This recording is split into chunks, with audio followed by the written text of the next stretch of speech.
কিন্তু শরীরটা ভালো ছিল না, তাই পিহুর বাবাকে লাঞ্চে কিছু দিতে পারিনি। বাট রোজ রোজ তো আর ওকে না খাইয়ে পাঠানো যায় না, কেন কি আজকেও না আমার শরীরটা ভালো না।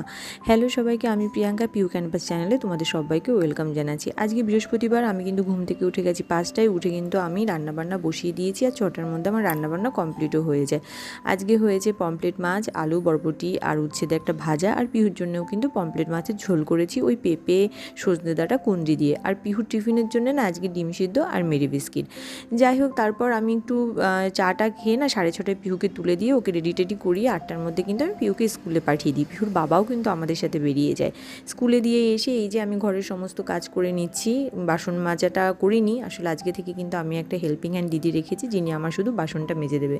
আসলে আমার আগের হেল্পিং হ্যান্ড দিদির এক্সপিরিয়েন্সটা খুব একটা ভালো না, ওনার কাজ আমার অতটা পছন্দ হয়নি। আর পুরনো দিদি তো এখনও অসুস্থ, উনি কবে কাজে আসবে তার ঠিক নেই। তো শুধু বাসন মাজারই একজনকে রাখলাম, কেন কি সবাই আমাকে বলছে অসুস্থ হয়ে যাবি, এত চাপ নিস না। পরে দেখলাম না, সত্যি শরীরটা একটু আমার খারাপই হয়ে যাচ্ছে এত চাপ নিয়ে। আর অসুস্থ হয়ে গেলে আমার পিউষণকে দেখার মতো কেউ নেই। এই যে দেখো, সব কাজকর্ম করে এই যে আমি ছাদে চলে এসেছি জামা কাপড় মেলতে, তারপর 10টা নাগাদ পিহুকে নিয়ে এসেছিলাম।